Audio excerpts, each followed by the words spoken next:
এবার জুলাইখা ইউসুফকে পালতেছে পালতেছে পবিত্র মন নিয়ে, এখনো জুলাইখার ভিতরে খারাপ মন বাসনা আসে নাই।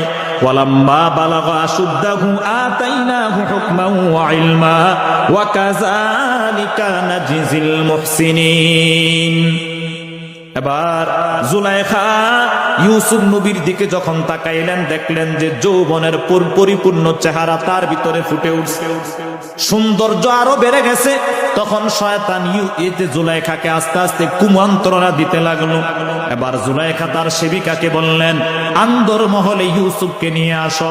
সংক্ষেপে বলতেছি, নিয়ে আসা হলো সুন্দর করে সুরসুরি পোস্টার দ্বারা। এবার জুলাইখা ইউসুফকে আকর্ষণ করার জন্য সাজাইলো।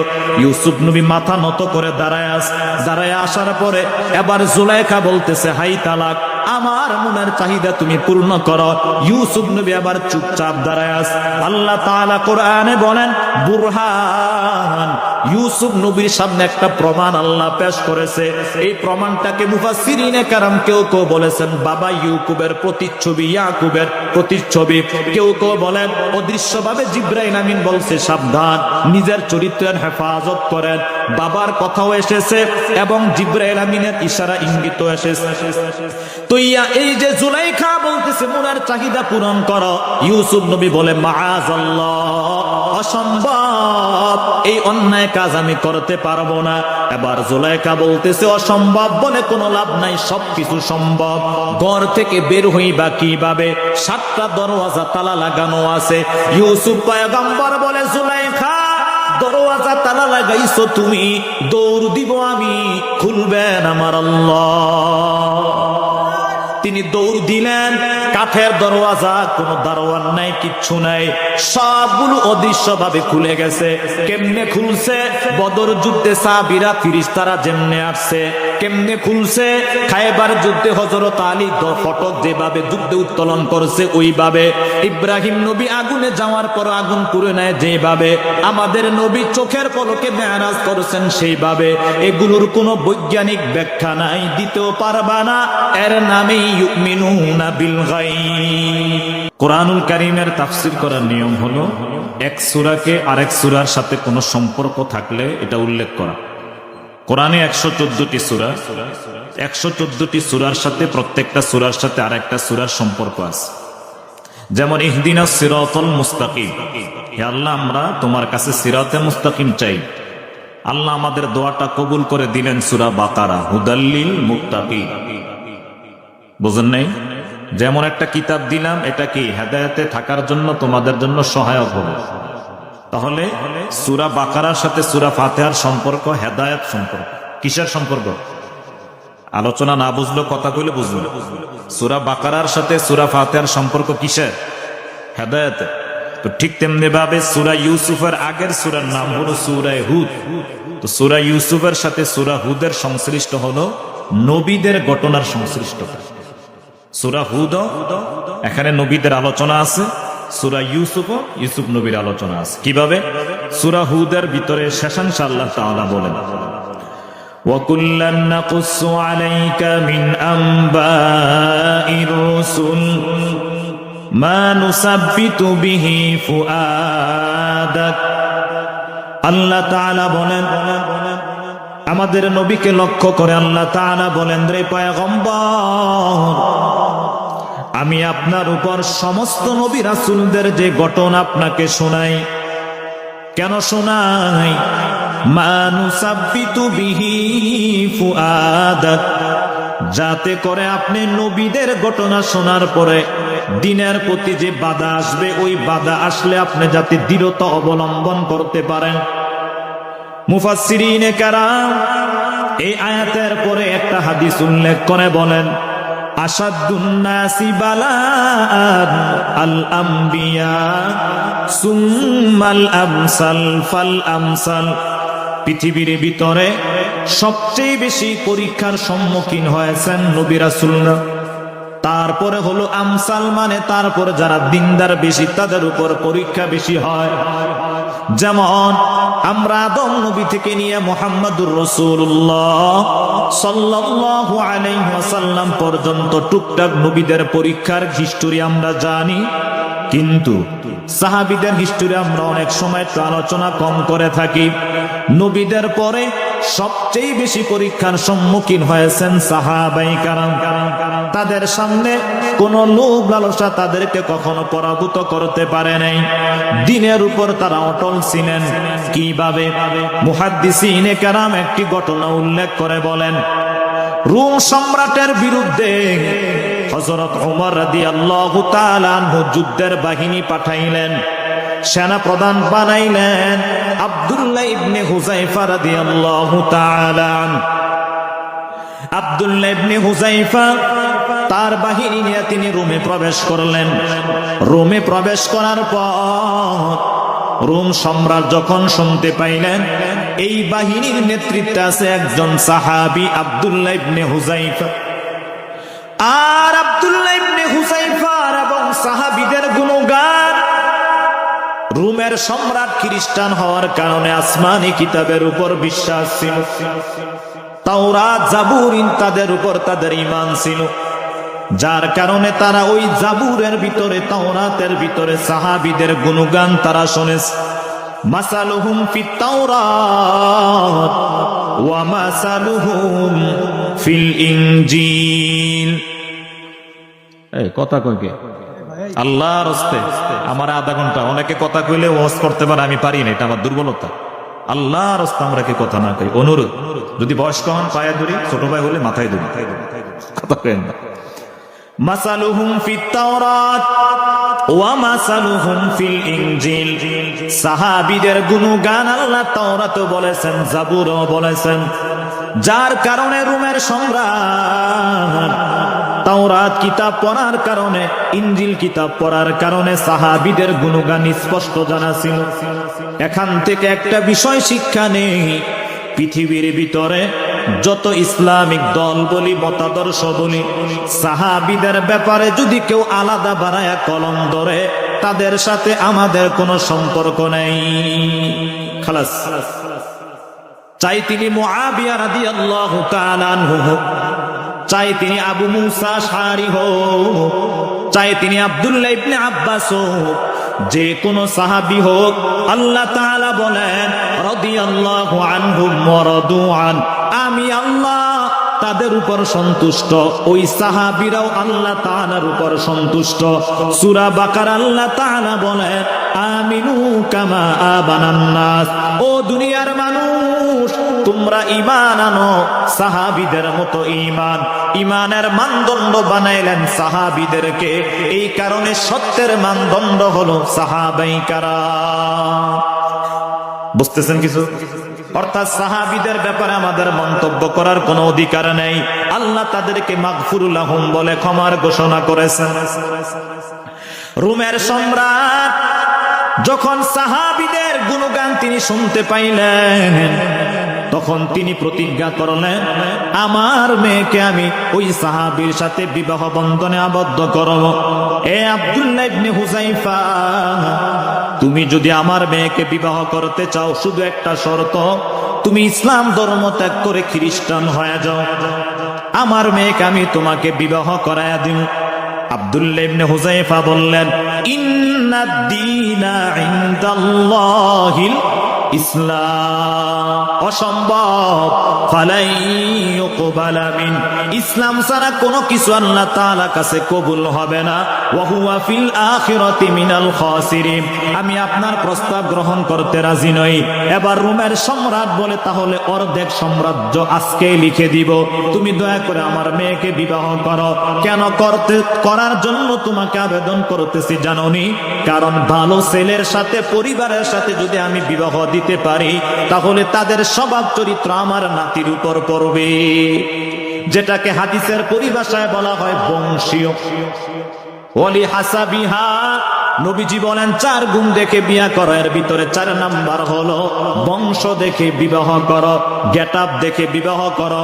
অর্থাৎ মা যদি ভালো হয়, সন্তান ভালো হওয়ার আশা করা যায়, ঠিক নেই? এবার মা যদি চুল ছেড়ে চলে, পরের প্রজন্ম যারা আসবে এফডিসি সিনেমায় নাম লিখাবে টিকটকার। তো স্বাভাবিকভাবে আব্দুল্লাহ ইবনে হুযায়ফাকে বললেন, তোমার কিছু গুণাগুলি আমার মেয়ের, আমার বংশে আমি নিতে চাই, দয়া করে তুমি আমার মেয়েকে বিবাহ করো। আব্দুল্লাহ ইবনে হুযায়ফা বললেন, অসম্ভব। এবার রোমের সম্রাট বলতেছে, যেহেতু সেনা প্রধানকে কাবু করতে পারি নাই, তোমরা দয়া করে বিশাল একটা পাত্র আনো। পাত্র আনা হলো, ওই পাত্রের উপরে তেলকে গরম করা হলো, যেভাবে আমাদের মহিলারা তেল গরম করে মাছ ছেড়ে দেয়, মুহূর্তের ভিতরে ফ্রাই হয়ে যায়, ভাজা হয়ে যায়। বিশাল তেলের ভিতরে আব্দুল্লাহ ইবনে হুযায়ফার সামনে আবার একজন সাহাবীকে দেওয়া হলো, মুহূর্তের ভিতরে তার হাড্ডিগুলো ভেজে গেল, চুরমার হয়ে গেল, তেলের সাথে মিশে গেল। আব্দুল্লাহ ইবনে হুযায়ফার চোখে পানি। রোমের সম্রাট ভাবতেছে মনে হয় দিল এবার নরম হইছে, এবার বুঝি লোভ দিলে টোপ নিবে, গিলে ফেলবে। এ আব্দুল্লাহ ইবনে হুযায়ফা, এখনো যদি তুমি রাজি হও তাহলে মেয়েকে বিবাহ দিতে আমি রাজি আছি। আব্দুল্লাহ ইবনে হুযায়ফা বলে, ও রোমের সম্রাট, আমার চোখের পানির ব্যাখ্যা তুমি নিয়ে নাও। আমি আব্দুল্লাহ ইবনে হুযায়ফা চিন্তা করতেছি, পরের সিরিয়াল তো আমার, আমি তো একবার মাত্র শহীদ হতে পারবো। যদি আল্লাহ আমাকে 100 বার জীবন দিত, আমি 100 বার শহীদ হইতে পারতাম। কেন আমি 100 বার শহীদ হইতে পারলাম না? এই কারণে আমি ওই ব্যথায় আমি কান্না করতেছি।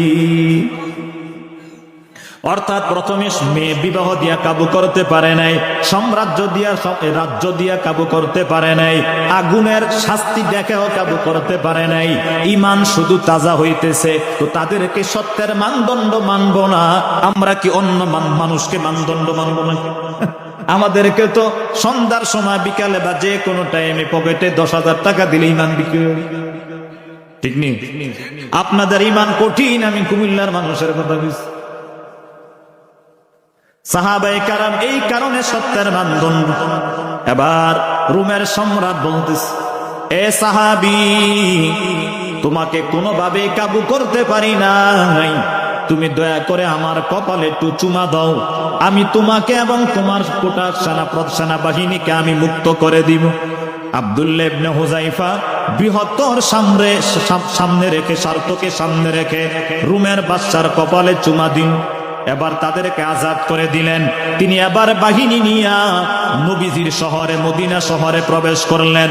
ওমর রাদিয়াল্লাহু তাআলা আনহু কারগুজারি শোনার পরে বলতেছে, আজকে শুধুমাত্র আব্দুল্লাহ ইবনে হুযায়ফা কৌশল অবলম্বন করার কারণে শত শত সাহাবীর জীবন বেঁচে গেল। এ আব্দুল্লাহ ইবনে হুযায়ফা, সামনে আসো। তিনি মসজিদে নববীতে যাওয়ার পরে এবার ওমর রাদিয়াল্লাহু তাআলা আনহু আব্দুল্লাহ ইবনে হুযায়ফার সম্মানে সকলের সামনে তিনি কপালে চুমা দিয়েছেন। তো অর্থাৎ বলার উদ্দেশ্য যেটা, নবীরা সবচেয়ে বেশি ঈমানদার, যার কারণে তারা পরীক্ষার সম্মুখীন হয়েছেন। তারপরে আমাদের নবীজির পরে সবচেয়ে বেশি পরীক্ষার সম্মুখীন হয়েছেন কারা? সাহাবায়ে কেরাম। তার পরবর্তী তাবেঈন, ইমাম আবু হানিফা, অন্যান্য ইমামগণ এভাবে পরীক্ষার সম্মুখীন হয়েছেন। তাহলে সূরা ইউসুফের সাথে সূরা হুদের সম্পর্ক হলো ঘটনার সম্পর্ক, ঈমানি ঘটনা। এবার আসুন, সূরা ইউসুফকে আল্লাহ তাআলা কেন নাজিল করলেন, কোন প্রেক্ষাপটে নাজিল করলেন, এটা হলো দ্বিতীয় পয়েন্ট। আল্লাহ তাআলা কোন আয়াত, কোন সূরা এমনি আল্লাহ নাজিল করেন নাই কারণ ছাড়া। কোন না কোন কারণ নিয়ে আল্লাহ তাআলা সূরা ফাতিহা, সূরা বাকারা, সূরা কাহফ, সূরা মুলক এগুলো নাজিল করেছেন। তাহলে প্রশ্ন, সূরা ইউসুফ আল্লাহ তাআলা কোন প্রেক্ষাপটে নাজিল করেছেন? একটা প্রশ্নের জবাবে বিস্তারিত আল্লাহ সূরা কাহফ নাজিল করেছেন। প্রশ্নটা কি? মক্কার কাফেররা মদিনায় গেছে, মদিনায় গিয়া বলতেছে, ও ইহুদি ভাই, আমরা আমাদের নবীজির নবুয়তের ইন্টারভিউ নিতে চাই। তিনি যে নবী, তার একটা ইন্টারভিউ আমরা কি নিতে চাই। যেমন অনেক সময় ইউটিউব আসার কারণে, অনলাইন আসার কারণে অনেক মানুষ অনলাইন দেখে দেখে কিতাব পুস্তক পড়া ছাড়াই নিজে নিজে একটু পণ্ডিত হিসাবে। আমাদের কাছে একজন মেহমান আসতেন, প্রধান অতিথি না, হ্যাঁ নামটা বলে ফেলবো। আমাদের সামনে এখন উপস্থিত হয়েছেন আজকের মাহফিলের সম্মানিত প্রধান অতিথি, জননেতা অ্যাডভোকেট আব্দুস সালাম আজাদ সাহেব। যুগ্ম মহাসচিব বাংলাদেশ জাতীয়তাবাদী দল বিএনপি, তিনি আসছেন। তিনি তার সামাজিকতা ফরমালিটি রক্ষা করে তিনি আবার চলে যাবেন। আচরণবিধি বিভিন্ন কারণে আমরা তাকে স্টেজে এনে সম্মান জানাতে পারতেছি না, বিদায় দুঃখিত। আল্লাহ তাআলা তার সামাজিক কাজগুলো কবুল করে বলে না আমিন। মনোযোগ আছে তো ইনশাআল্লাহ? নারায়ে তাকবীর। তো মক্কার কাফেররা গেছে কই? মদিনায়। কই গেছে?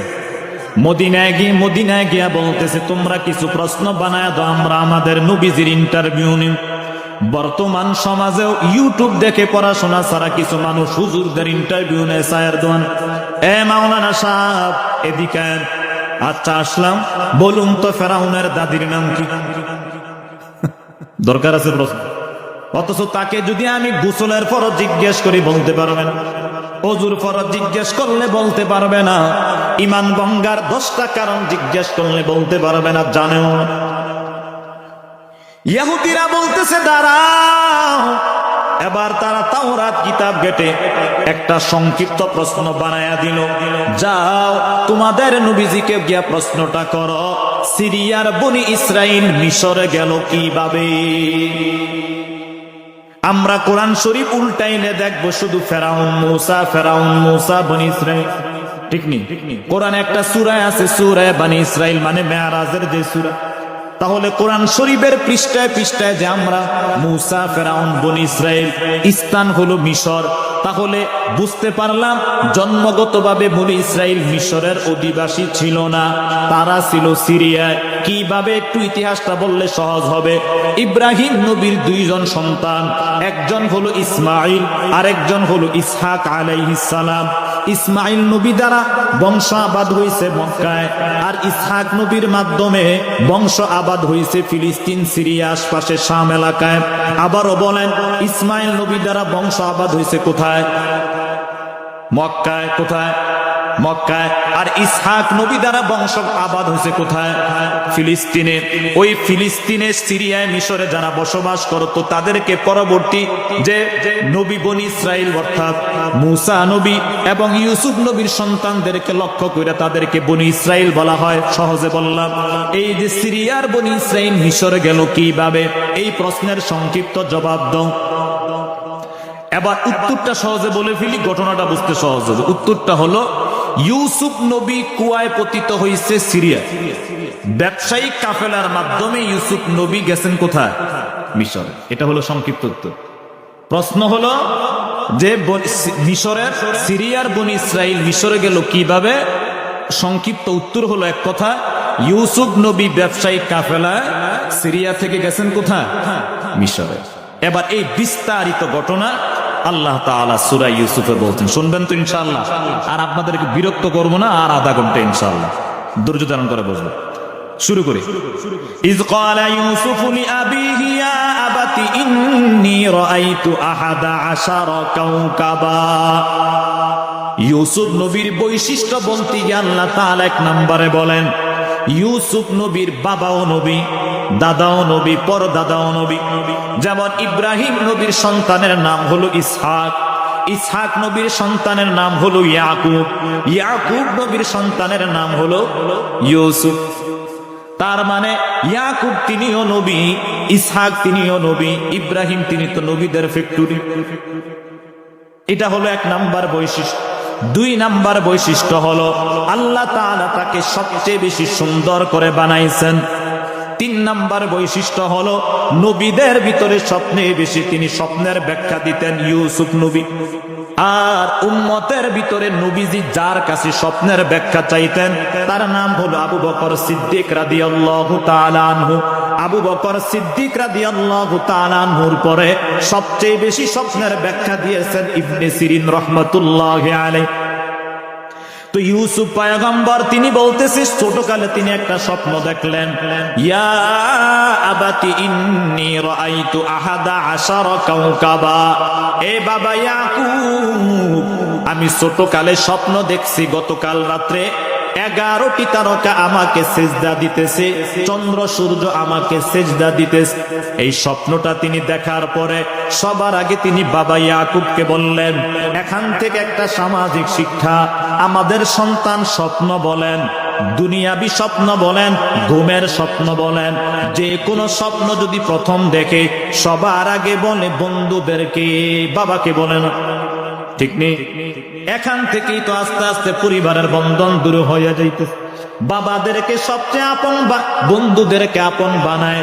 বন্ধু বাবার টাকায় কিনা মোটর সাইকেল নিয়ে দৌড়ায়, বাবা যদি বলে আমাকে একটু রাস্তাটা পার করে দাও, এটা তার সময় হয় না। ঠিক নেই? অথচ ইউসুফ পয়গম্বর সবার আগে তিনি বাবা ইয়াকুবকে স্বপ্নের কথা বললেন। এবার স্বপ্ন নিয়ে কিছু কথা বলি, কারণ চোখ যেহেতু আছে স্বপ্ন তো আমরা দেখি। ঠিক নেই? এবার স্বপ্ন নিয়ে কথা। নবীদের স্বপ্ন আর মানুষের স্বপ্নের ভিতরে ব্যবধান আছে। নবীদের স্বপ্ন হলো ওহী, মানুষের স্বপ্ন হলো স্বাভাবিক। নবীদের স্বপ্ন ওহী কিভাবে? ইব্রাহিম পয়গম্বরকে আল্লাহ তাআলা বারবার স্বপ্ন দেখান, প্রিয় বস্তুকে কুরবানি করো, প্রিয় বস্তুকে কুরবানি করো, প্রিয় বস্তুকে কুরবানি করো। ওই সময় তার প্রিয় বস্তু ছিল উট, তিনি উট কুরবানি করলেন। আবারও তিনি উট কুরবানি করলেন।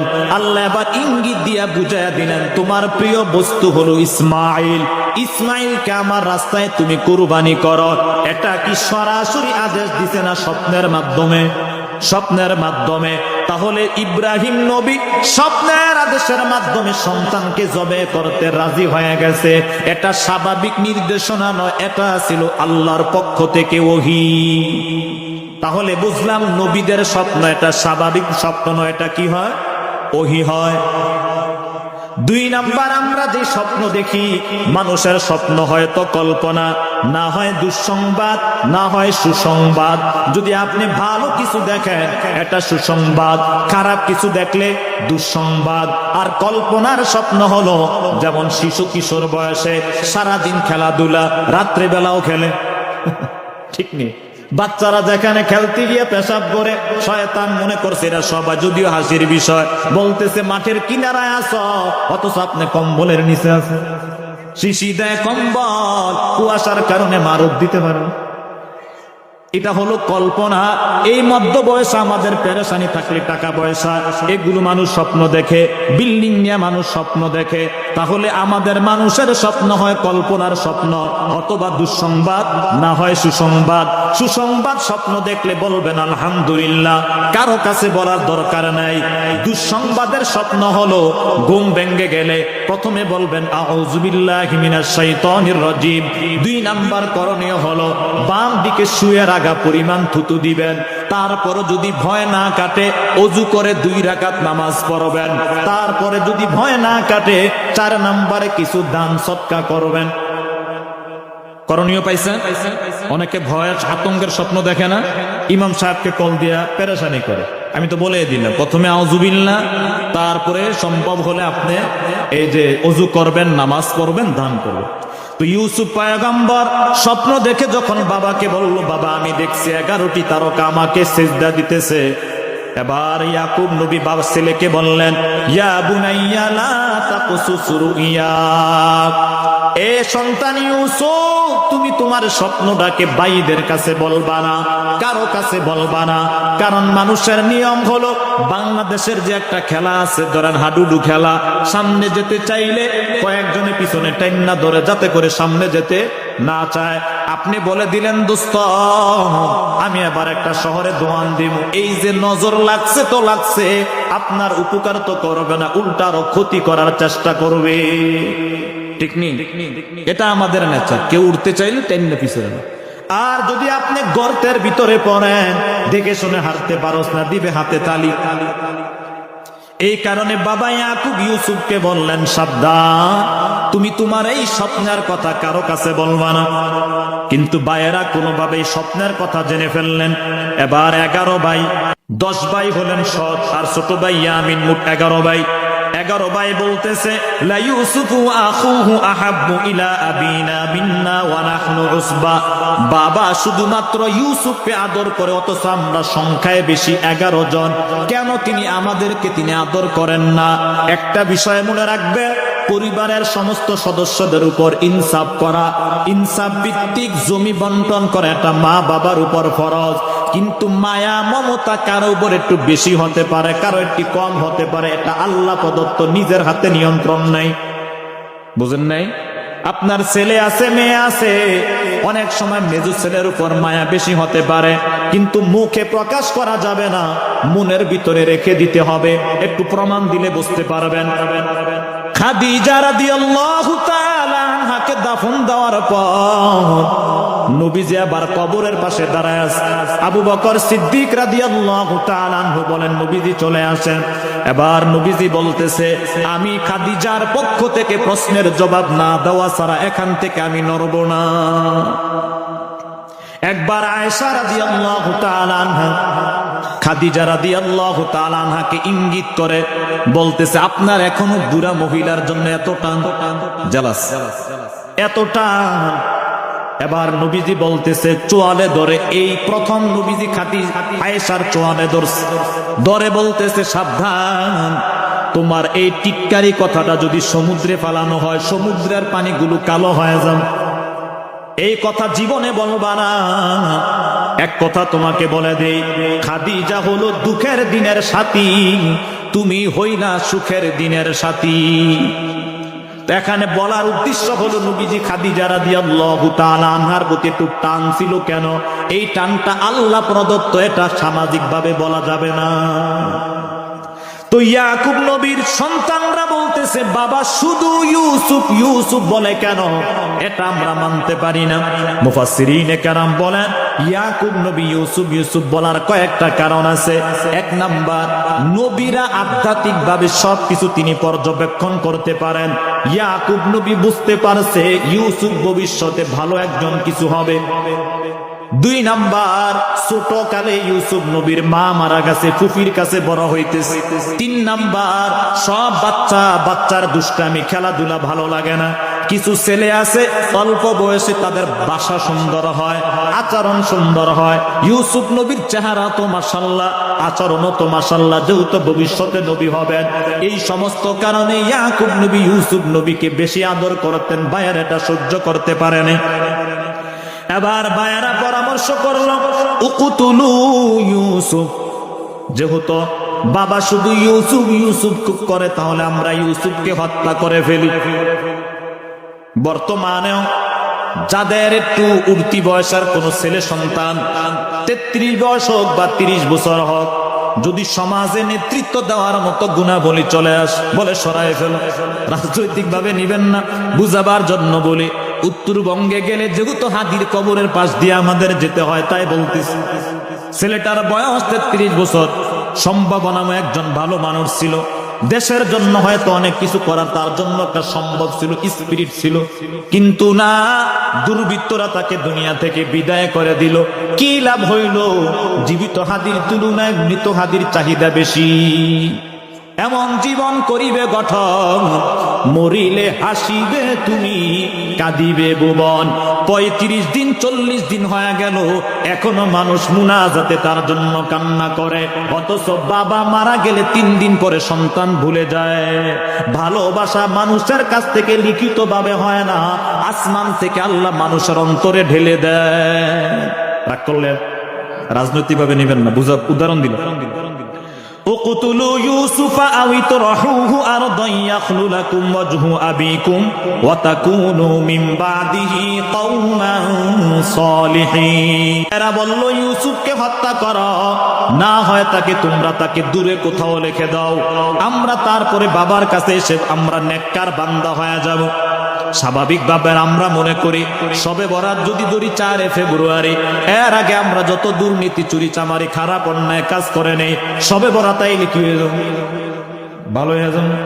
এটা হলো ওই ইউসুফ নবীর ভাইয়েরা বলতেছে, ইউসুফকে আমরা সরায় ফেলি দুনিয়া থেকে, পরে আমরা তওবা করে কি হয়ে যাব? ভালো হয়ে যাব। এই তওবা আল্লাহ কবুল করবেন না। লা তাকতুলু ইউসুফ, বড় ভাই একটু তিনি মানবিক ছিলেন, তিনি বলতেন, সাবধান, যার কোনো অপরাধ নাই তাকে হত্যা করা আমাদের জন্য ঠিক হবে না। কি করতে পারি ভাই? একটি পরামর্শ আমাদেরকে দেন, যাতে করে ইউসুফের ভালোবাসা আমরা অর্জন করতে পারি।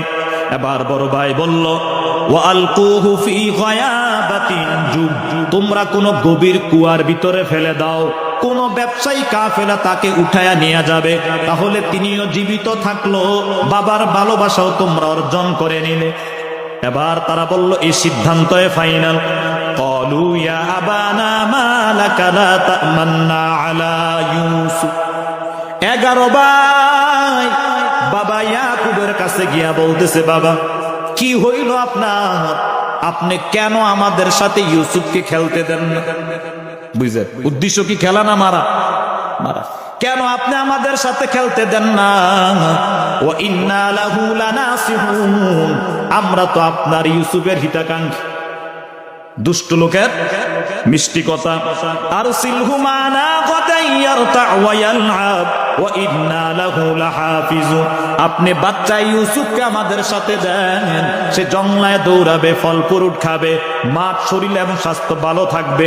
ইয়াকুব নবী বললেন, সংক্ষেপে বলতেছি, লা ইয়াহজুনুনি আন তাযহাবু বিহি ওয়া আখাফু আন ইয়াকুলাহু যিব, আমার ভয় হয় তোমরা অমনোযোগী থাকবে আর আমার ইউসুফকে ভাগে খেয়ে ফেলবে।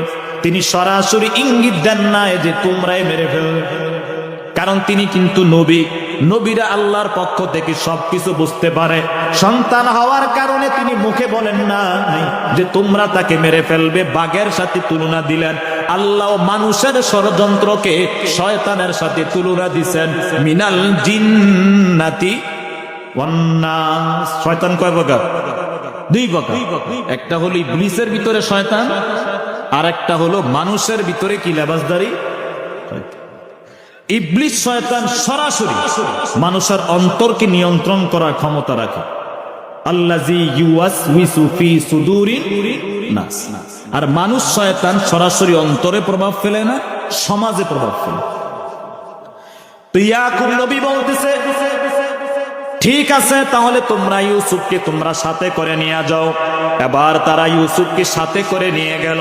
যখনই বাবা ইয়াকুবের চোখের আড়াল হলো, তখনই তারা ইউসুফকে মারতে লাগলেন, নির্যাতন করতে লাগলেন।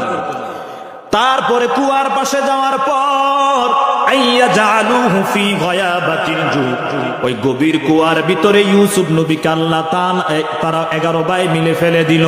আল্লাহ সাথে সাথে ইউসুফ নবীর উপর ইলহাম করলেন, ওয়া আওহাইনা ইলাইহি, ওরে ইউসুফ টেনশন করবা না, তোমাকে এই কুয়া থেকে উঠাইয়া আমি মিশরের রাজপ্রাসাদে বসাবো।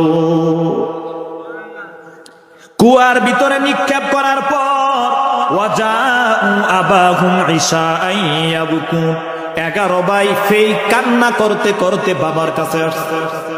ও বাবা, ইন্না যাহাবনা নাস্তাবিকু ওয়া তারাকনা ইউসুফ, সামানা পাহারা দেওয়ার জন্য ইউসুফকে রেখে গেছিলাম, বাঘে এসে খেয়ে ফেলছে। ওয়াজাউ আলা কামিসিহি বিদামিন কাযিব, জামার ভিতরে মিথ্যা রক্ত লাগায়া, বকরি রক্ত লাগায়া বলতেছে এই নেন ইউসুফের জামা। ইয়াকুব নবী জামাটা হাতায়া বলতেছে, জামার ভিতরে তো বাঘের কোনো আসর নেই। মানুষ যখন শত ভুল করে, গোয়েন্দারা দেখবেন এমন একটা কুলু নিয়ে তারা সামনে আগায়, সব অপরাধ সামনে চলে আসে। ঠিক নেই?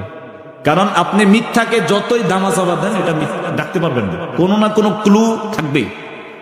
তো জামা রক্ত লাগে আনছে, ঠিক আছে, তো বাঘে আসর দিলে কি ইস্তারি বাস করে বাঘে খাইব নাকি? যে আগে ইস্তারি করে বাস করে রাখি তারপরে খাই, এরকম তো না, তো একেবারে ছিঁড়ে ফেলবে। তো ইয়াকুব নবী বলতেছে, ও জামা সুন্দর। ওয়াজাউ আলা কামিসিহি বিদামিন কাযিব, মিথ্যা রক্ত লাগা জামাটাকে নিয়ে আস। ইউসুফ নবী আবার বড় 11 ভাইকে কিচ্ছু বলেন না, তিনি বললেন ফাসবরুন জামিল, আমি আল্লাহ তাআলার উপর ধৈর্য ধারণ করলাম। ধৈর্যের ফল মিষ্টি হয়, ধৈর্যের ফল মিষ্টি হয়, ধৈর্যের ফল মিষ্টি হয়। আবার উদাহরণ দেই, 13তে উলামায়ে কেরাম কান্না করছেন, অনেক কান্না করছেন, অনেক কান্না করছে, অনেক মানুষ শহীদ হয়েছেন। বাবু নগরী রহিমাহুল্লাহ কান্না করছেন, নির্যাতন সহ্য করেছেন, দোয়া করছেন। 12 বছর পরে আল্লাহ তাআলা ওই শহীদদের দোয়া কবুল করে দুপুরের খাবার ব্যবস্থা করেন নাই। বুঝলে বুঝেন, না বুঝলে কিচ্ছু করার নাই। ফাসবরুন জামিল, ওয়াল্লাহুল মুস্তাআনু আলা মা তাসিফুন। ইয়াকুব নবী বলে ধৈর্য ধারণ করলাম, ফলাফল 30 বছর হলো আমি পাবো। ওয়াজাআত সাইয়ারাতুন ফাআরসালু ওয়ারিদাহুম ফাআদলা দালওয়া। ইউসুফ নবী এখন কই? কুয়ার ভিতরে আছে। ব্যবসায়ী কাফেলা এবার পাশ দিয়া যায়, পানির পিপাসা লাগছে, পানির প্রয়োজন, বালতি নিক্ষেপ করস। আল্লাহ জিব্রাইল আমিনকে বললেন আমার ইউসুফকে বালতির ভিতরে বসায়া দাও। ফাআদলা দালওয়া ক্বালা ইয়া বুশরা হাযা গোলাম। বালতি উঠানোর পরে দেখে বালতির ভিতরে সুদর্শন একজন বাচ্চা। এবার ব্যবসায়ী কাফেলা তারা বলতেছে এটা কাউকে দেখানো যাবে না, এটা দামি সম্পদ, চলো আমরা এটাকে নিয়ে মিশরে নিয়ে যাই। ওই যে মক্কার কাফেররা, মদিনার ইহুদিরা মক্কার কাফেরকে বলছিল সিরিয়ার বনি ইসরাইল মিশরে গেল কিভাবে? ওই বালতির মাধ্যমে আল্লাহ মিশরে নিয়ে গেছে। وقال الذي اشتراه من مصر لامرأته أكرمي مثواه। এবার মিশরে যাওয়ার পরে যেখানে মানুষ কিনা কাটা হয়, দাস কিনা কাটা হয়, বেচা কেনা হয়, ওই জায়গায় ইউসুফ নবীকে ব্যবসায়িক লোকেরা বসায়া দিল। কিন্তু ইউসুফ নবীর এত মায়া, এত দয়া, ব্যবসায়ী কাফেলা দেখলো যত দাম উঠাই না কেন এটা সবাই তো এটা নেওয়ার জন্য রেডি। এই দাম স্বাভাবিক কোন মধ্যবিত্ত নিয়ে নিতে পারবে না। কিন্তু নিঃসন্তান পরিবার ছিল, মিশরের দ্বিতীয় মন্ত্রী ছিল, বাদশা ছিল, আজিজে মিশর মন্ত্রী ছিল দ্বিতীয় পজিশনে। ওই আজিজে মিশরের কোনো সন্তান ছিল না। ওই আজিজে মিশরের স্ত্রীর নাম হলো জুলাইখা। এই যে আপনারা টিভি সিরিজে জুলাইখা দেখেন, অথচ এর আগে জুলাইখার কোনো কাহিনী নাই, পরও আমরা দেখব জুলাইখার কোনো কাহিনী নাই। শুধুমাত্র 3-4টা আয়াত আল্লাহ জুলাইখার কথা বলছে, কিন্তু পবিত্র একটা ঘটনাকে সিরিয়াল নাপাক বানায়া ফেলছে। অথচ মূল ঘটনা কি আপনারা এখন বুঝতেছেন না? মূল ঘটনার সাথে জুলাইখা এটা একটা অংশ। শোনেন কি কাহিনী। আজিজ মিশর এসে বলতেছে এই সন্তানটা আমার প্রয়োজন। তিনি আবার সন্তানটাকে কিনে নিলেন। এবার জুলাইখাকে বলতেছে আকরিমি মাসওয়া, শুধু সন্তান হিসাবে দেখবে না, গোলাম হিসাবে দেখবে না, সর্বোচ্চ সন্তানের আসনে, সম্মানের আসনে তাকে বসাইবা। যেহেতু আমাদের কোন সন্তান নাই, আমরা সন্তান হিসাবে তাকে লালন পালন করব। আল্লাহ মাঝখানে উত্তর দিয়া বলতেছে মাক্কান্না আলী ইউসুফ, আমি এভাবে ইউসুফকে মিশরের রাজপ্রাসাদে ঢুকাইয়া দিছি। এবার জুলাইখা ইউসুফকে পালতেছে পবিত্র মন নিয়ে। এখনো জুলাইখার ভিতরে খারাপ মন বাসনা আসে নাই। ওয়ালাম্মা বালাগা আশুদ্দাহু আতাইনাহু হুকমান ওয়া ইলমা ওয়া কাযালিকা নাজিজিল মুহসিনিন। এবার জুলাইখা ইউসুফ নবীর দিকে যখন তাকাইলেন, দেখলেন যে যৌবনের পরিপূর্ণ চেহারা তার ভিতরে ফুটে উঠছে, সৌন্দর্য আরো বেড়ে গেছে। তখন শয়তান এতে জুলাইখাকে আস্তে আস্তে কুমন্ত্রণা দিতে লাগলো। এবার জুলাইখা তার সেবিকাকে বললেন আন্দর মহলে ইউসুফকে নিয়ে আসো। সংক্ষেপে বলতেছি, নিয়ে আসা হলো সুন্দর করে সুরসুরি পোস্টার দ্বারা। এবার জুলাইখা ইউসুফকে আকর্ষণ করার জন্য সাজাইল। ইউসুফ নবী মাথা নত করে দাঁড়ায় আসার পরে এবার জুলাইখা বলতেছে হাই তালাক, আমার মনের চাহিদা তুমি পূর্ণ করো। ইউসুফ নবী আবার চুপচাপ দাঁড়ায় আছে। আল্লাহ তাআলা কোরআনে বলেন বুরহান, ইউসুফ নবীর সামনে একটা প্রমাণ আল্লাহ পেশ করেছে। এই প্রমাণটাকে মুফাসসিরিনে কেরাম কেউ বলেছেন বাবা ইয়াকুবের প্রতিচ্ছবি, ইয়াকুবের প্রতিচ্ছবি। কেউ বলেন অদৃশ্যভাবে জিবরাইল আমিন বলছে সাবধান, নিজের চরিত্রের হেফাজত করেন। বাবার কথাও এসেছে এবং জিবরাইল আমিনের ইশারা ইঙ্গিত এসেছে। তো এই যে জুলাইখা বলতেছে মনের চাহিদা পূরণ করো, ইউসুফ নবী বলে মাআযাল্লাহ, অসম্ভব, এই অন্যায় কাজ আমি করতে পারবো না। এবার জুলাইখা বলতেছে অসম্ভব বলে কোনো লাভ নাই, সবকিছু সম্ভব। ঘর থেকে বের হইবা কিভাবে? 7টা দরওয়াজা তালা লাগানো আছে। ইউসুফ পয়গম্বর বলে জুলাইখা দরওয়াজা তালা লাগাইছো তুমি, দৌড় দিব আমি, খুলবেন আমার আল্লাহ। তিনি দৌড় দিলেন, কাঠের দরওয়াজা, কোনো দারোয়ান নাই, কিচ্ছু নাই, সবগুলো অদৃশ্যভাবে খুলে গেছে। কেমনে খুলছে? বদর যুদ্ধে সাহাবীরা ফেরেশতারা যেমনে আসছে, কেমনে খুলছে? খায়বার যুদ্ধে হযরত আলী ফটক যেভাবে যুদ্ধে উত্তোলন করছে ওইভাবে, ইব্রাহিম নবী আগুনে যাওয়ার পর আগুন পুড়ে নেয় যেভাবে, আমাদের নবী চোখের পলকে মেরাজ করেছেন সেইভাবে। এগুলোর কোনো বৈজ্ঞানিক ব্যাখ্যা নাই, দিতেও পারবা না। এর নামেই ইউমিনুনা বিল গায়ব। বুঝতেছেন? তো এবার ইউসুফ পয়গম্বর বলতেছেন দরওয়াজা খুলবেন আমার আল্লাহ। তিনি দৌড় দিলেন, প্রথম দরওয়াজা, দ্বিতীয় দরওয়াজা, এভাবে 6টা দরওয়াজা খুলে গেল। 7টা দরওয়াজা খুলে যাওয়ার পরে দেখলেন আজিজে মিসর। আজিজে মিসরের সাথে সাক্ষাৎ, পিছনে জুলাইখা, মাঝখানে ইউসুফ পয়গম্বর, তার সামনে হলো আজিজে মিসর। এবার দেখেন মহিলাদের ষড়যন্ত্র কত। জুলাইখা বলতেছে, কি বাজে ছেলেকে আমাকে লালন পালন করার জন্য দিছ, সে আমার চরিত্রের উপর হামলা করে। এই কারণে নবীজি বলেন ইত্তাকুদ দুনিয়া ওয়াত্তাকুন নিসা, তোমরা মহিলাদের ফিতনা থেকে বেঁচে থাকো। এই যে ফিলিস্তিন বহু আগে বিজয় লাভ করত শুধুমাত্র ইহুদিদের গোপন কিছু নারী কেলেঙ্কারি ইত্যাদির কারণে বহু নেতা মুহূর্তের ভিতরে মাটির সাথে মিশে গেছে। শুধু ফিলিস্তিন নয়, আরব বলেন, বাংলাদেশ বলেন, এই নারী সংশ্লিষ্টতার বিষয়ের কারণে বহু দিনদার ব্যক্তির সম্মান মুহূর্তের ভিতরে শেষ। যখন জুলাইখা বলতেছে সে আমার চরিত্রের উপর হামলা করছে, আজিজে মিসর এটাকে বিশ্বাস করে ফেলছে।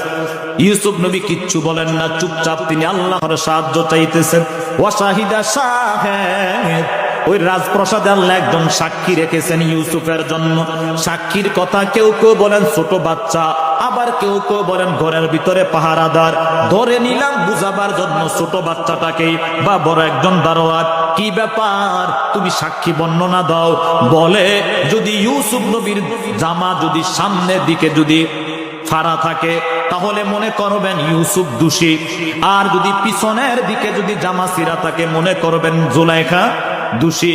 কারণ ইউসুফ নবী যখন দৌড় দিছে পিছনে ছিল কে? জুলাইখা।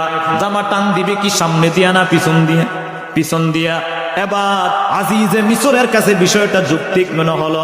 দেখি ইউসুফ ঘুরার পরে দেখে জামা ছিঁড়া পিছন দিয়ে। আজিজে মিসর এবার বলতেছে ইন্না কাইদাকুন্না আযীম, মহিলাদের ষড়যন্ত্র সবচেয়ে বেশি মারাত্মক। যুবক ভাইদেরকে বলি, রাগ করবেন না, বুঝাবার জন্য বাস্তবতার আলোকে বলি।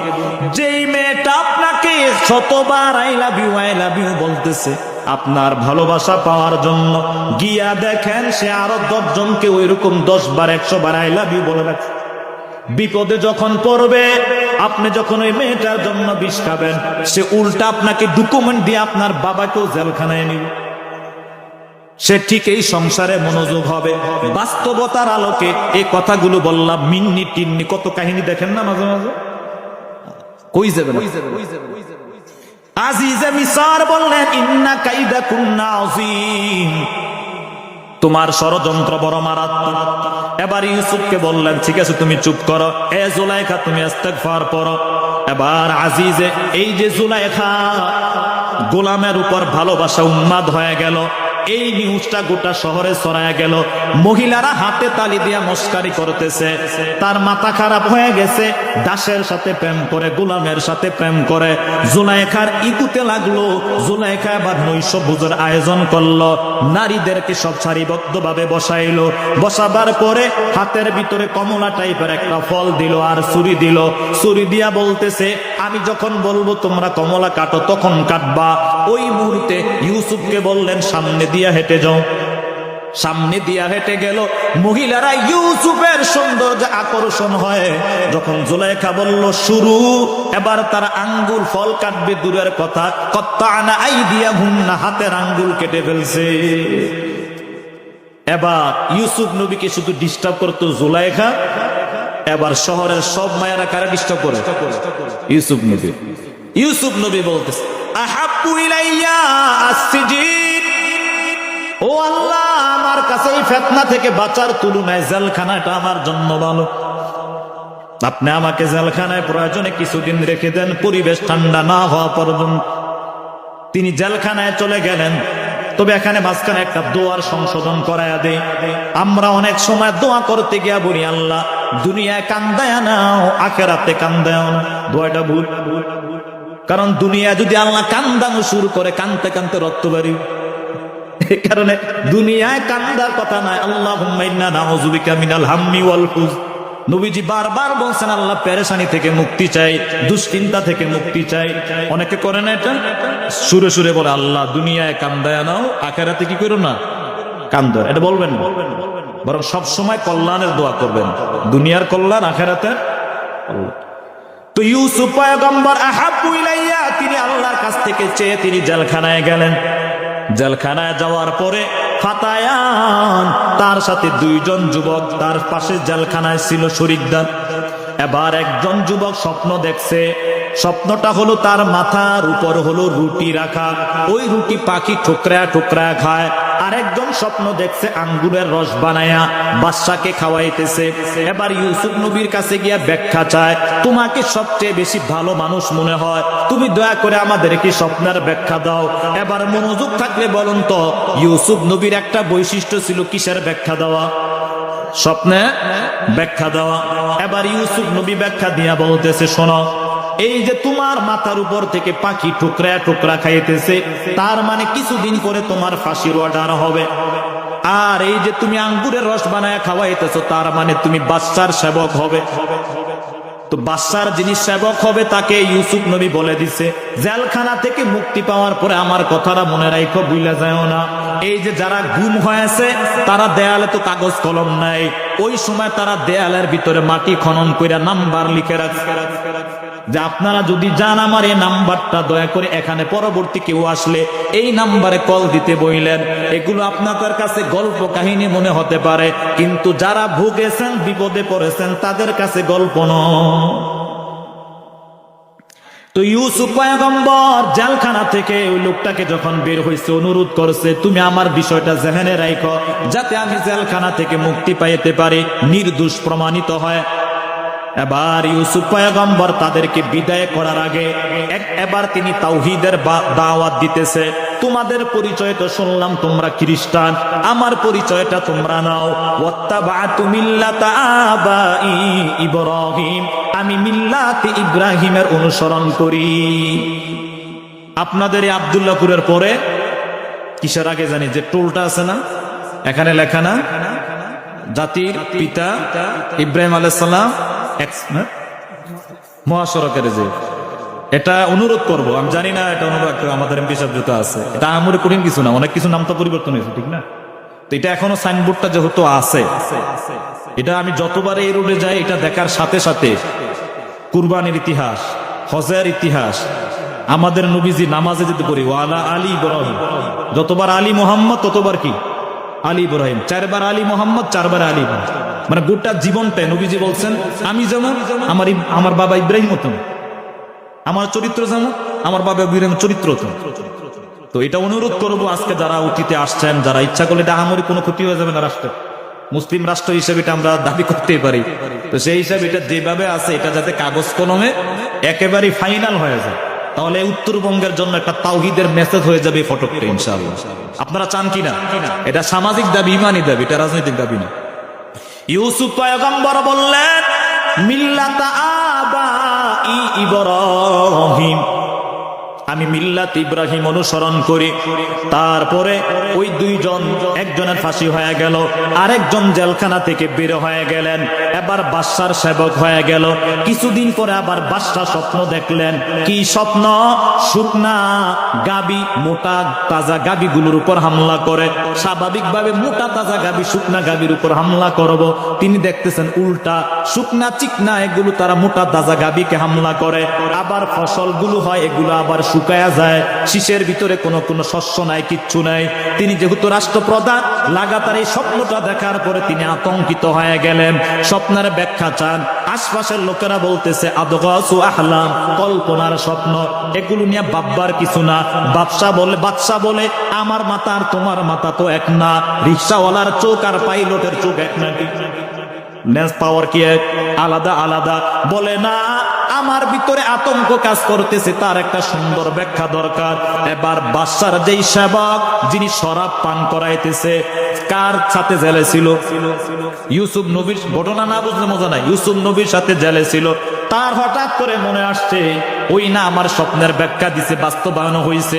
বাদশার স্বপ্নের কথাটা যদি তাকে জিজ্ঞেস করে, তাহলে তো এটা বাস্তবায়ন হয়ে যাবে। এবার বলতেছে জেলখানা একজন দিনদার ব্যক্তি আছে, তার নাম হলো ইউসুফ। বাদশা বলতেছে তাড়াতাড়ি তাকে নিয়ে আসো, স্বপ্নের ব্যাখ্যাটা জেনে আস।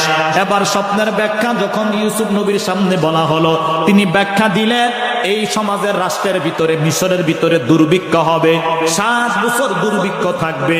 এই দুর্ভিক্ষ মোকাবেলা করার যে পদ্ধতি, তা হলো 7 বছর তোমরা মনোযোগ দিয়া চাষাবাদ করবা, এখান থেকে কিছু শস্য তোমরা খাইবা, আর কিছু বীজের ভিতরে তোমরা বীজ দিয়া রেখে দিবা।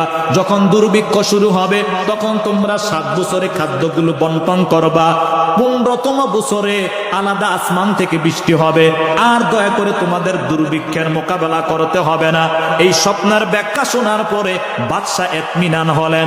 বাদশাহ বলতেছে এই লোকটা তো সাধারণ লোক না, এই লোকটা জেলখানা গেল কেমনে? তাহলে এতক্ষণ ছিল মাত্র এই যে জুলাইখার মায়ের পেছে তিনি জেলে ছিলেন, এখন আল্লাহ তাআলা সিস্টেম করে লয়ে গেছে কার কানে? বাদশার কানে। বাদশার কানে যাওয়ার পর ইউসুফকে বলতেছে তাড়াতাড়ি চলে আস, রাষ্ট্রের দায়িত্ব গ্রহণ করো। বলে এমনি যাব না, আমার নির্দোষ প্রমাণিত করতে হইব। আমার যে দোষী বানাইছে, ওই জুলাইখাকে জিজ্ঞেস করেন কে দোষী কে নির্দোষ। পড়ছেনি বিপদে। আজিজে মিসর এবং জুলাইখাকে ডাকা হলো। বাদশা জিজ্ঞাসা করলেন, এ জুলাইখা, সত্য কইরা কইবা, না হয় স্বামীর চাকরি থাকবে না। নাম বললে চাকরি থাকবে না, তাড়াতাড়ি বলো কে দোষী। এবার জুলাইখা বলতেছে ইউসুফ নবীর মতো সৎ চরিত্রবান আর কেউ হতেই পারে না। নির্দোষ প্রমাণিত হয়ে তিনি জেলখানা থেকে বের হন। বের হওয়ার পর ইজআলনি আলা খাযাইনিল আরদ, ও বাদশা, আপনি আমার উপর এত দয়া করেছেন, আমি আপনার আল্লাহর দয়া নিয়ে আমি দুর্ভিক্ষের মোকাবেলা করব। আপনি আমাকে দায়িত্বটা দেন খাদ্য মন্ত্রণালয়ের। তিনি দায়িত্ব নিলেন। আরো সংক্ষেপে গুছায় বলতেছি যাতে করে ঘটনাটা বলতে পারি, অতিথিরাও কথা বলতে পারে। তিনি আবার খাদ্যের দায়িত্ব নেওয়ার পরে স্বাভাবিকভাবে আফগানিস্তানের দুর্ভিক্ষের নিউজ যদি নাও না জানে, আশপাশের দেশের লোকেরা, বর্ডারের পাশে যারা আছে তারা তো জানবে, স্বাভাবিক। তো ওই যে মিশরে দুর্ভিক্ষ হয়েছে, এটার প্রভাব সিরিয়ার ভিতরেও পড়ছে, বুঝেন না?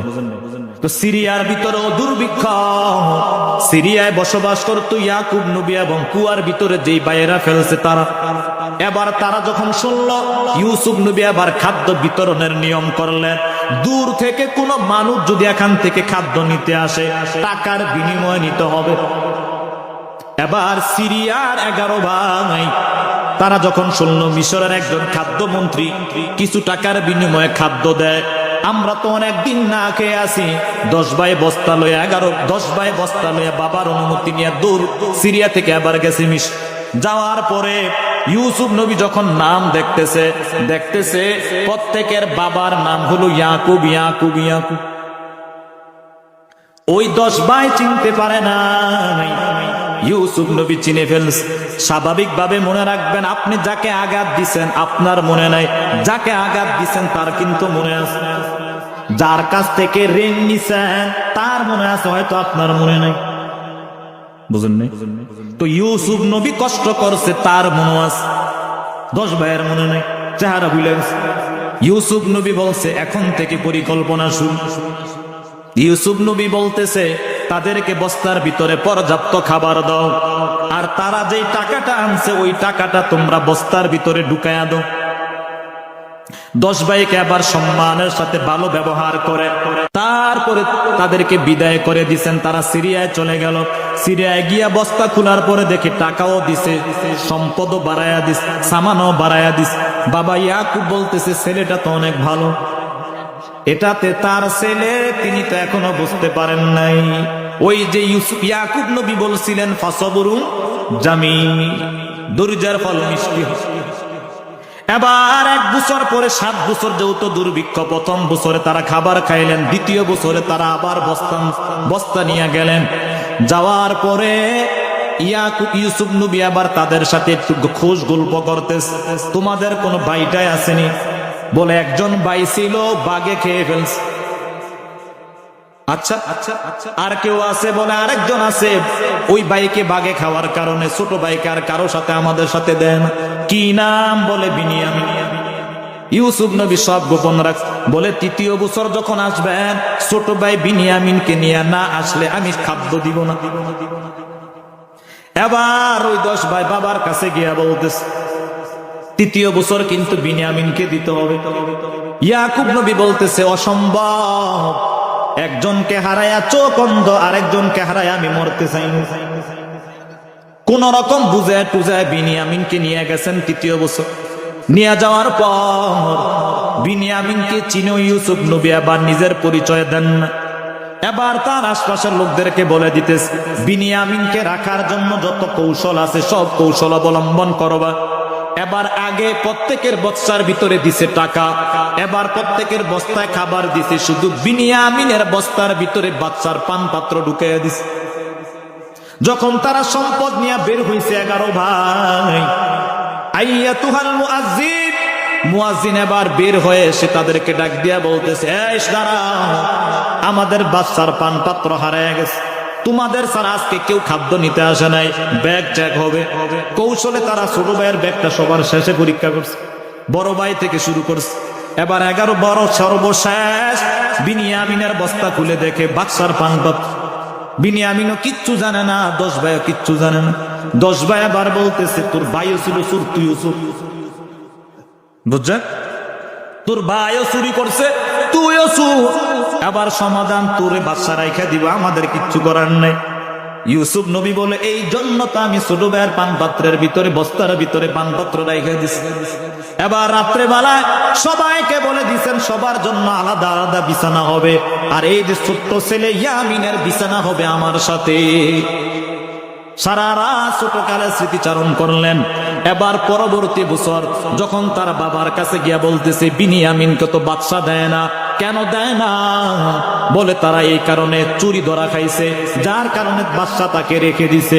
ইয়াকুব নবী এবার আরো বেশি দুর্বল হয়ে গেলেন। তারা এবার বস্তা না নিয়া বাদশার কাছে ইউসুফ কাছে গিয়া বলতেছে, এ ইউসুফ, তুমি দয়া করে, আমি সম্পদ দরকার নাই, বিনিয়ামিনকে আমাদের সাথে দিয়া দেন। তার বাবা অনেক কান্না করতেছে। ইউসুফ নবীটা শোনার পরে সন্তান তো সন্তানে, তিনি আর কৌশল এখানে আর অবলম্বন করলেন না। এবার নিজের পরিচয় দিয়া বলতেছেন, যেই ভাইকে তোমরা কুয়ায় ফেলছিলা, তিনি আমি, সেই কুয়ার পতিত ভাই ইউসুফ। এবার 10 ভাই লজ্জিত, মাথা নত করে সালেন্ডার। ইউসুফ পয়গম্বর বলতেছে, লা তাসরিবা আলাইকুমুল ইয়াওম, আমি আজকে কোনো প্রতিশোধ নিব না রে ভাই। আপনারা আমার বড় ভাই ভুল করছেন, কুয়ায় আমারে ফেলতে চাইছেন, আল্লাহ কুয়ায় ফেলান না আমাকে, আমাকে মিশরের রাজপ্রাসাদে সিংহাসনে আল্লাহ বসাইলেন। এ ভাই, বড় ভাই যে ছোট ভাইয়ের সাথে জুলুম করতেছ, এ চাচা বাতিজার সাথে জুলুম করতেছ, ফুফুর, এই যে ভাই তুমি যে ফুফুর সম্পদ, বোনের সম্পদ মেরে দিছ, যত অন্যায় করো না কেন, বহুত ঠকবাজ, ঠকে যাওয়া ছেলেদেরকে আমরা দেখেছি 5 বছরের ব্যবধানে যারা ঠকাইছিল তাদেরকে ডিঙ্গায় বাড়িতে বিল্ডিং করে। এরকম ইতিহাস মুন্সিগঞ্জে কম না বেশি? বহুত আছে।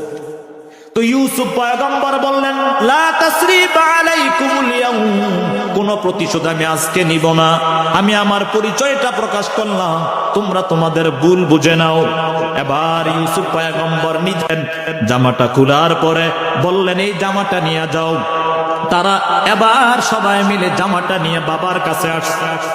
বাবার পথে আসার পথে ইয়াকুব নবী এখনো সিরিয়ায়, তিনি তার আশপাশের ভক্তবৃন্দকে বলতেছে, রিহা ইউসুফ, আমি ইউসুফের ঘেরান নাকে পাইতেছি। এবার আশপাশের লোকেরা বলতেছে, আপনি শান্ত হন, 30-35 বছর হয়ে গেছে, আপনি এখনো ইউসুফ ইউসুফ করতেছেন, এটা অসম্ভব, সে মাটির সাথে মিশে গেছে, তার আশা ছেড়ে দেন। কয়েকদিন পরে যখন জামাটা নিয়ে আসলো, তিনি যখন জামাটাকে চোখে লাগাইলেন, আধ্যাত্মিকতার নূরের ঝলকে তিনি চোখের পাওয়ার ফেরত পেলেন। এবার ওই 10 ভাই বিস্তারিত ভাবে ঘটনা শুনাইলো। এবার সম্মানের চেয়ার বসাইয়া ইয়াকুব নবী এবং 10 ভাই মিলে চলে গেল মিশরে। মিশরে যাওয়ার পরে ওই যে ইউসুফ নবী ছোট কালে স্বপ্ন দেখেছিল 11টি তারকা তাকে সিজদা দেয়, মনে আছে নি? এই যে 11টি তারকা, ইউসুফ নবী আবার রাজপ্রাসাদে বসা আছে, 11 জন ভাই ইউসুফ নবীকে সম্মানের সিজদা দিছে। তারপরে আল্লাহ আসমান থেকে আওয়াজ দেয়, হাযা তাউইলু রুইয়া মিন ক্বাবল, ওরে ইউসুফ, ওই যে 35 বছর আগে 11টি তারকার স্বপ্নের কথা বলছিলাম, আজকে 35 বছর পরে তোমার বাস্তবায়ন করে দিলাম। এ যুবক, স্বপ্ন দেখতে মানা নাই, বড় বড় স্বপ্ন দেখবা। আল্লাহ বলছেন জান্নাত ছোটটা চাইবা কেন, জান্নাতুল ফেরদাউস চাইবা। আল্লাহ দিলে বড়টা দিতে পারে, ছোট স্বপ্ন কেন দেখবা, বড় স্বপ্ন দেখবা। তবে আল্লাহর কাছে দোয়া করবা। ইউসুফ নবী স্বপ্ন দেখছে, 35 বছর পরে বাস্তবায়ন হয়েছে। দোয়া করলে কবুল হয় না, হয় না। আল্লাহ 3 সিস্টেমে দোয়া করেন। যে জিনিসটা চাইছেন ওই জিনিসটা আল্লাহ দিয়ে দিবেন, অথবা যে জিনিসটা চাইছেন বিপরীত আল্লাহ কল্যাণকর আরেকটা জিনিস দিয়ে দিবেন, অথবা দুনিয়ায় দিবেন না, আল্লাহ আখিরাতে দিবেন। বাকি দোয়া বিফলে যাবে না। ইউসুফ নবী বিপদে ধৈর্য ধারণ করেছেন, 35-40 বছর পরে ফলাফল পাইছেন। আরেকটা কথা বলেই আলোচনা শেষ করে দিব। এই যে জুলাইখা ইউসুফ নবীকে তারা আকর্ষণের দিকে ডাকলেন, তিনি ধৈর্য ধারণ করলেন, নিজের চরিত্রকে হেফাজত করলেন। এ যুবক ভাই, আমি আমাকে বলতেছি, আমি আপনাকে বলতেছি, মা বোনদেরকে বলতেছি, বর্তমান যেই সভ্যতা শুরু হয়েছে এটা হলো দাজ্জালের অনুসারীদের সভ্যতা। যার কারণে যে যত বেশি উলঙ্গ হতে পারে তার প্রভাব প্রতিপত্তি বা পরিবারের ভিতরে তার আলাদা দাপট বেশি। যে উঁচু আওয়াজে কথা বলতে পারে তাকে সবাই ভয় পায়। এটা মনের থেকে মন থেকে মানুষ এটাকে দেখে না। নারীদেরকে বলবো, ক্ষীণ আওয়াজে কথা বলার চেষ্টা করবেন, স্বামীর আনুগত্য করার চেষ্টা করবেন, এবং পরিবারের সবাইকে নিয়ে যৌথভাবে চলার মন মানসিকতা নিয়ে